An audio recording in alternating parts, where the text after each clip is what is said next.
Olá, sejam bem-vindos ao programa ABCD ESG, Sustentabilidade para Empreender. Hoje, a bordo, vou conversar com Meckler Nunes, o Country Manager da Anco Brasil. A Anco é uma multinacional especializada na área de educação e nós vamos explorar essa temática hoje aqui durante o ABCD ESG. Meckler, seja muito bem-vindo aqui ao ABCD ESG. É um prazer tê-lo aqui, ainda mais que a gente acabou trocando, né, já pelas redes sociais, que tem sido a grande alavanca hoje da educação para o empreendedorismo também. Seja bem-vindo aqui ao ABCD ESG. Eu gostaria de saber, de conhecer um pouco melhor a trajetória da Anco e como você se envolveu com esse projeto que tem essa finalidade de preparar as pessoas para os desafios profissionais, enfim, de empreendedorismo na vida. Seja bem-vindo, Meckler. Muito obrigado, D'Angelo. Um prazer estar aqui, prazer contribuir. Né? Eu acho que rapidamente você tocou em temas muito importantes. Né? Empreendedorismo, definitivamente algo que precisa se tornar cultural, precisa se tornar orgânico, talvez, num país tão diverso, tão grande, tão rico em talentos como o Brasil. ESG, eu acredito que essas três letrinhas hoje representam muito ou costuram muito daquilo que realmente tem importância global. Então, o local do Brasil com o global do nosso mundo, né, precisa ser concatenado. E redes sociais, né, e educação, né, que é onde a gente está. Rapidamente, a AMCO é uma multinacional, como você mencionou, dedicada à educação. É uma empresa que nasceu através de uma escola, ela nasceu dentro de uma escola que já era um empreendimento do seu fundador e da sua esposa, e a partir dali, ele, engenheiro, desenvolveu uma metodologia de ensino a partir de ergonomia daquilo que ele observava que era ineficiente dos alunos. Então, foi uma história bem interessante, localizada, para endereçar uma oportunidade vista ali localmente com os seus próprios alunos, que depois foi requisitada por outras escolas. Olha, o que você fez aí foi muito interessante, podemos usar na nossa, e hoje se tornou uma empresa presente aí em 14, já passou por 14 países, mais de 3.000 escolas, e milhares, né, na verdade milhões de estudantes já foram impactados por aquilo que a gente faz. Então, é uma história de 30 anos. Já estamos aqui no Brasil desde 2019, um pouquinho antes da pandemia. A pandemia reconfigurou um pouquinho a nossa atuação e agora, em 2022, estamos voltando com tudo para potencializar alguns aspectos da educação junto com as escolas do país. É isso que nós fazemos, assim, bem resumidamente. Então, tem uma história cuja cultura, cujo DNA, ela encosta bem de perto nas questões de empreendedorismo e de ambientais, sociais e de governança, né, que é o que representa o ESG. Então, acho que estamos em sintonia. Sem dúvida, esses pontos são chave hoje para o empreendedorismo no mundo, né? Não só aqui no Brasil, mas no mundo inteiro. Os desafios passam por compreender como essas ferramentas podem ser utilizadas nessa trajetória de empreendedorismo, como isso impacta os negócios e agora com essa questão ESG. A escola que nasceu aí com essa origem que já tem uma conexão aí com esse mundo ESG, né, desde o início, ela já acumula alguns cases que vocês vêm desenvolvendo ao longo dessa trajetória aí de 30 anos. Quais são eles, Meckler? Não, perfeito. Bom, nós temos, assim, vamos qualificar bem, né? O ESG, embora seja algo novo nesta organização, mas já vem de uma tradição antiga, ou mais recente, né? De preocupações sociais, preocupações ecológicas, de devolução ou de prestação à sociedade de serviços que realmente supram o longo prazo das gerações. Então, esses conceitos já vinham sendo equacionados por países, por empresas, por comunidades, e talvez o ESG fez a costura recente, ou a costura final, a costura contemporânea que precisávamos para criar alguns padrões globais. Então, as várias iniciativas, elas talvez careciam ainda de um padrão onde as empresas pudessem se comparar, os projetos, as iniciativas pudessem ser evidenciadas de maneira bem caracterizada como iniciativas ambientais, iniciativas sociais, iniciativas de governança. Então, muito do que nós já fazíamos agora pode ser compreendido à luz ou com as lentes do ESG. Uma coisa importante, ah, talvez a abordagem ambiental, social, de governança mais óbvia tenha nascido na indústria, né? Tenha nascido na relação de produtos e seus dejetos, né? Aqueles seus efeitos colaterais, desde a produção até os resíduos, embalagem, etc. Quando a gente vai para outros mercados, e no nosso caso é um mercado de serviços, a lógica do ESG ela é diferenciada, é um pouco mais específica, porque na relação de serviço, o cliente participa, né, o outro lado participa daquilo que você fornece, ainda mais em educação. Então, aquilo que a gente começa dentro da AMCO, nas nossas culturas práticas de gestão ambiental, de sustentabilidade, de governança e de cuidado social, ele só tem o seu efeito final quando é continuado na escola e junto com seus alunos. Então a gente faz parte de uma cadeia. E quase toda empresa de prestação de serviço faz parte dessa cadeia. Do lado de dentro da empresa, a gente tem, vou dar uma pequena iniciativa, né? Nós temos uma gráfica própria, por exemplo, né, que produz boa parte do nosso material didático. É uma gráfica certificada internacionalmente como uma gráfica verde, né? Uma gráfica de grande porte, tipicamente é aquela planta industrial de alto ruído, de alta produção de substâncias, né? Substâncias às vezes tóxicas, às vezes de manuseio de equipamentos pesados, de volumes. A nossa gráfica é um lugar de visitação, por exemplo. Nós levamos professores, levamos alunos, levamos clientes a visitar a nossa gráfica como processo educativo para mostrar o que é uma gráfica verde, onde o nível de ruído é baixo, onde a produção de resíduos é mínima, onde o ambiente não é poluído e é muito seguro. Então, esse, por exemplo, um exemplo pequeno, mas faz parte do nosso dia a dia, e a gente atribui a isso da mesmo com cuidado que nós produzimos o material didático, já é a nossa primeira mensagem educacional. Até da escolha de matéria-primas, como tintas diluídas em água e não diluídas em óleo, né, que tem duas cadeias assim de poluentes completamente diferentes. Então, assim, a nossa forma de produzir material didático, ela por si só já tem uma pegada educativa. É um pequeno case do lado de dentro. Um outro case rápido do lado de dentro. A gente fez uma mudança no nosso escritório, num dos headquarters que nós temos no México, e fizemos uma expansão, uma melhoria, e tinham mais pessoas depois da pandemia para voltar para o escritório. E assim, mais pessoas, a gente pensa o seguinte: não, precisamos botar mais latas de lixo, né, para colher todos os dejetos que as pessoas produzem num escritório maior.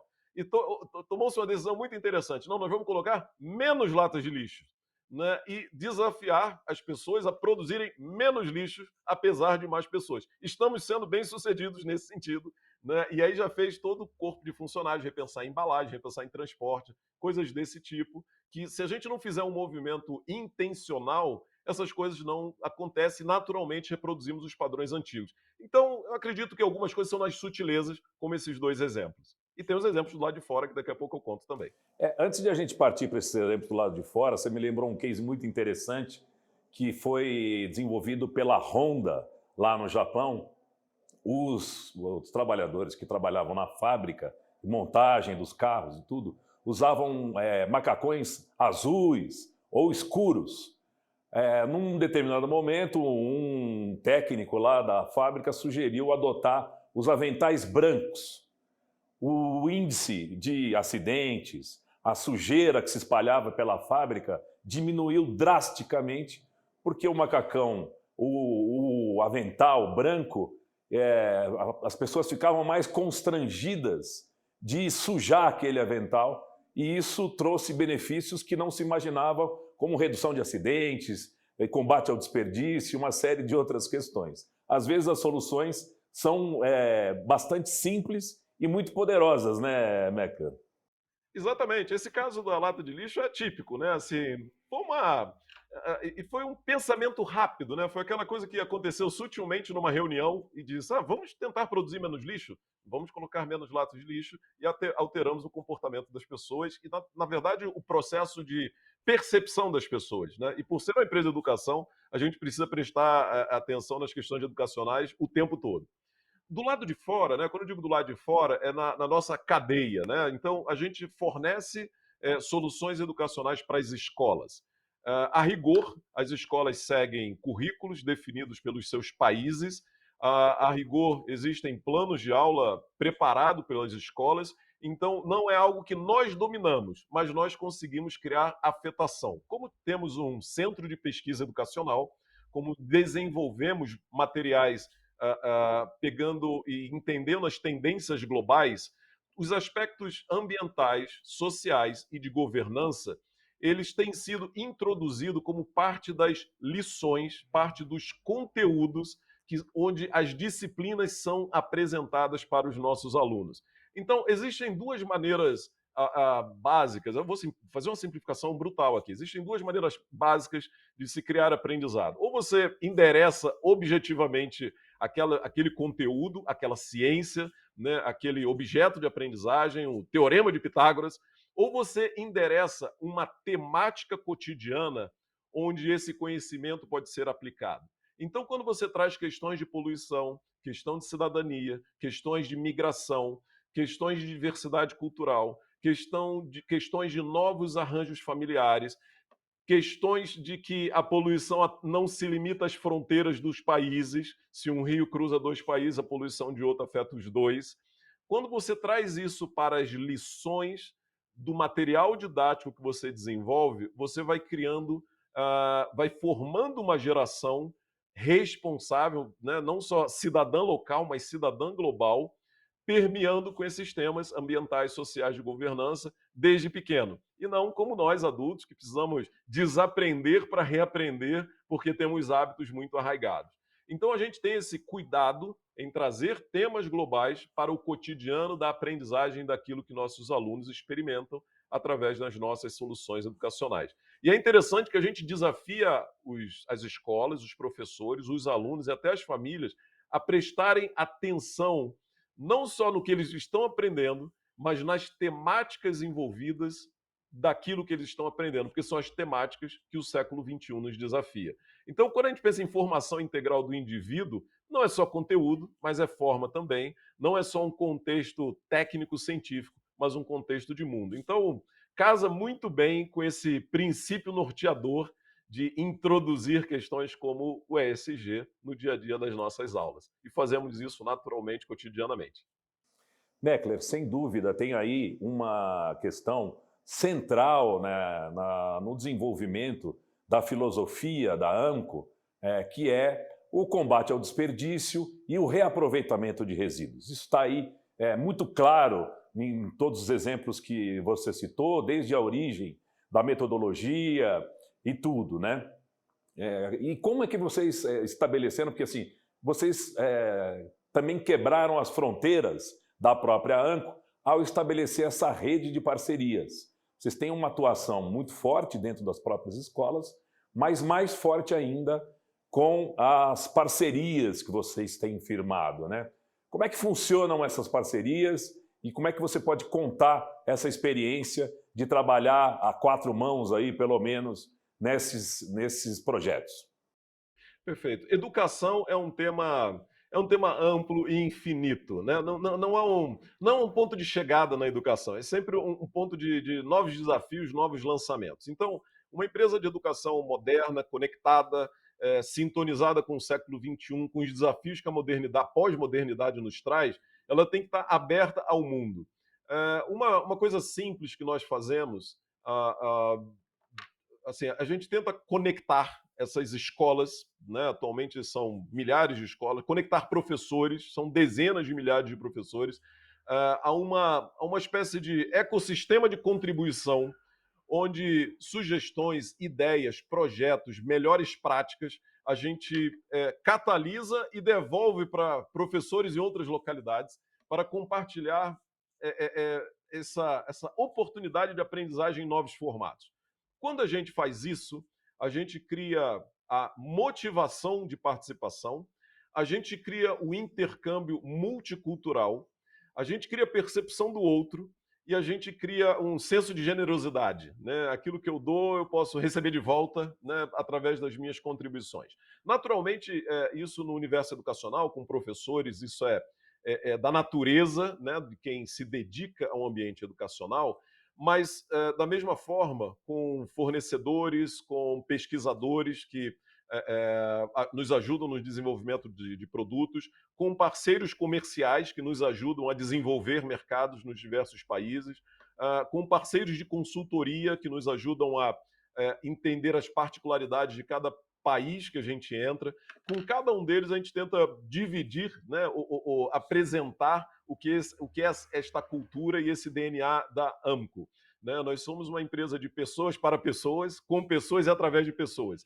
E isso, por si só, já nos requer essa postura aberta, essa postura de partilha, de compartilhamento, essa postura de aprimoramento contínuo e essa postura de transferência. Né? Assim, a beleza da educação não é acumular, é compartilhar, transferir e reengenherá-la em novos formatos. Então, a gente faz isso entre colaboradores, com nossas escolas parceiras e com nossa malha de fornecedores, pesquisadores, parceiros comerciais ao redor do mundo. No início da nossa conversa, Meckler, você citou que é necessário a gente aprofundar e avançar uma cultura de empreendedorismo sustentável, né? Perfeito. Hoje, você já sente essa demanda, tanto por parte dos alunos e dos professores que estão se envolvendo nos diversos programas e projetos aí da ANCO? Como é que a nova geração que vem vindo aí tem se colocado frente a esse tema tão importante? Essa pergunta é muito valiosa, D'Angelo, porque ah, como é que eu enxergo um pouco isso? Né? A pandemia, os 2 anos, né, que alguns dizem o mundo precisou fazer um setup, um reboot, né, liga-desliga de novo, ela nos deixou algumas lições valiosas. A pandemia gerou um impacto ambiental, gerou um impacto social, gerou um impacto em governança. Exatamente as questões do ESG, se a gente for desdobrar os aspectos de gerenciamento de crise, distribuição de vacinas, pesquisa conjunta, proteção sanitária, né? Nós tivemos que lidar com isso globalmente. Então, globalmente, se acendeu a luz da percepção do quanto estas coisas são necessárias e vitais para a comunidade global. Mas acendeu também a luz para outras pandemias que a gente já convive com elas, mas elas precisam ser endereçadas com essa robustez. Por exemplo, entre as pandemias, a pandemia, né, do Covid foi uma pandemia biológica ou sanitária. Mas, por exemplo, entre as pandemias sociais, a gente tem a pobreza, uma pandemia social, desemprego, a inflação, preconceitos, intolerâncias, xenofobias. Assim, o caráter que isso assume no mundo quantitativo, a gente poderia denominá-las pandemias também. Então, na escola, no contexto educacional, esse é um ambiente muito propício a gente abordar esses temas de maneira estruturada, de maneira sóbria, de maneira a produzir efeito de reflexão e de cidadania mais consistente. A reboque disso, quando os alunos, as crianças, os professores, as escolas, as famílias são despertadas por esses novos conhecimentos, assim, o ser humano é um ser digno, né? Eu, pelo menos, tenho muita esperança no ser humano, em nós, né? Me incluo nessa conta também. Eu acho que quando a gente tem a informação, muitos de nós querem mover a ação. Então, é verdade, né? E, novamente, o fósforo foi riscado com mais intensidade na pandemia, mas ele ficou aceso. É verdade que ações de voluntariado, ações de empreendedorismo social, ação de preocupação com o outro, ações de engajamento internacional, não importa o nível, seja na escola, no trabalho, entre parceiros, entre governos, ele foi despertado novamente. Então, temos uma oportunidade histórica de pegar carona nisso. E eu chamaria tudo isso de empreender. Né? Empreender não é só gerar lucro, nem criar empresas. Empreender é participar de uma nova aventura humana organizada através de esforços coletivos. Então, existe muito espaço para empreender, né, em todas essas pandemias que eu relacionei, algumas aqui sociais, algumas pandemias econômicas, e tem surgido esses modelos. Negócios cooperados, crowdfunding, a cultura open, né? Open skills, open code, né? Assim, até eu estava vendo um livro, lendo um livro onde o autor faz no seu prefácio, né? Este é um livro aberto, é um livro open. Então, você pode publicá-lo livremente, você pode copiar trechos.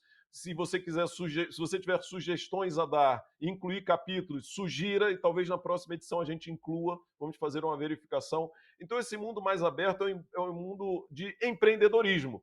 Então, deixa de ser simplesmente abrir uma empresa, eu acho que passa a ser um modelo mental.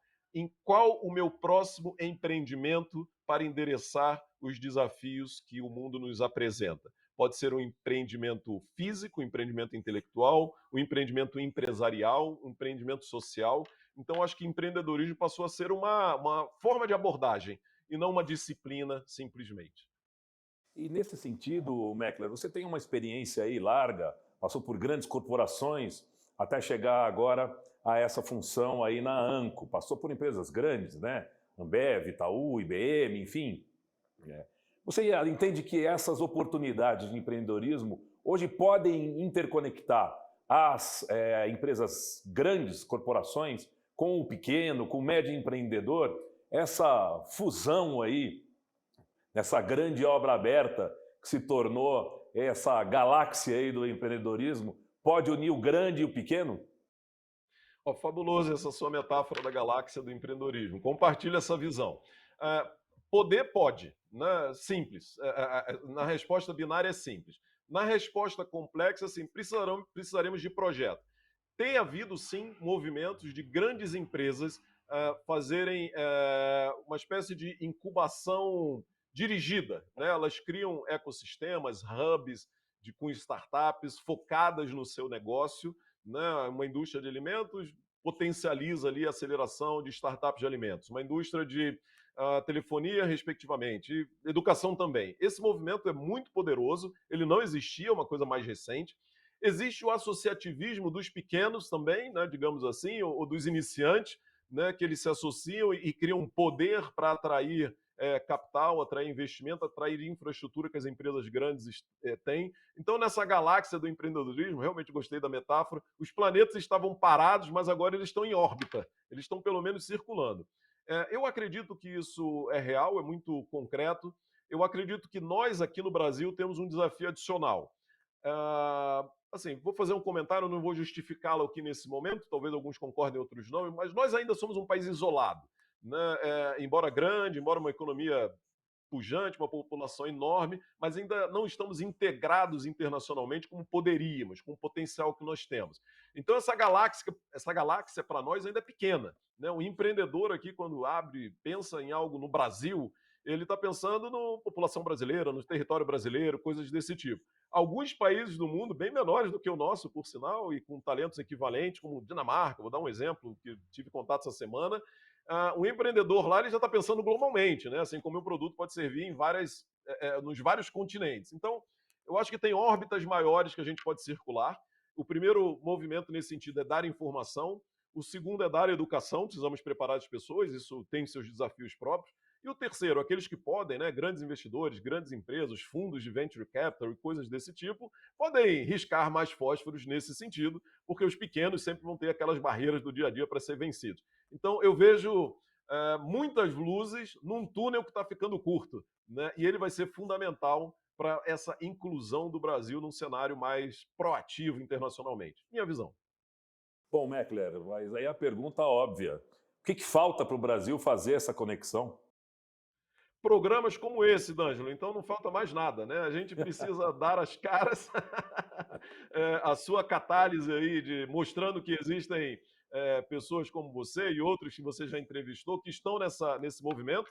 Eu acho que isso vão criando círculos, né? Vão criando os círculos virtuosos que vão gerando essas oportunidades. Então, conexão, comunicação, exposição.